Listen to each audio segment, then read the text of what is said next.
This is going to be a quick video to show you how to convert a Word document into a PDF.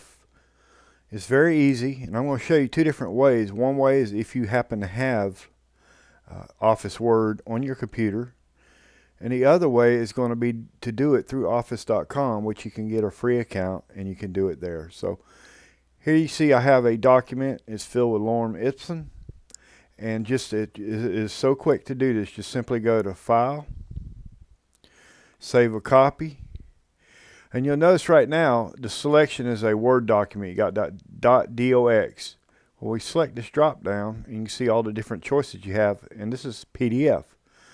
So we're going to save this, and it's going to open up in my PDF element application. That's the PDF viewer editor that I have.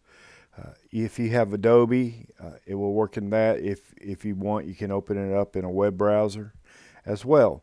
Now, what if you don't have Word on your computer to do that? This is, by the way, this is a PDF now. Okay, so let me close this. If you don't have Word on your computer, you can go to, I'm already logged into Office.com, free account. Just sign up and you'll have access to this stuff. So we're going to go here, we're going to click on Word, and we're just going to upload that document that I just used.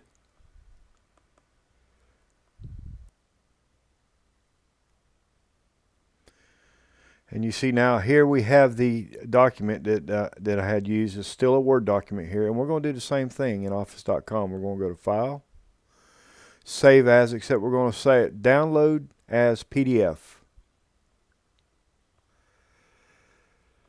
And you notice here, I click on that, it opens up my web browser here. There's a PDF document of the same thing.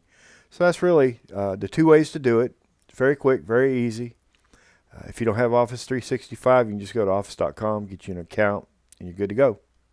I hope this has helped you. If this has helped you, how about leaving a like, a comment, subscribe, and you have a good day.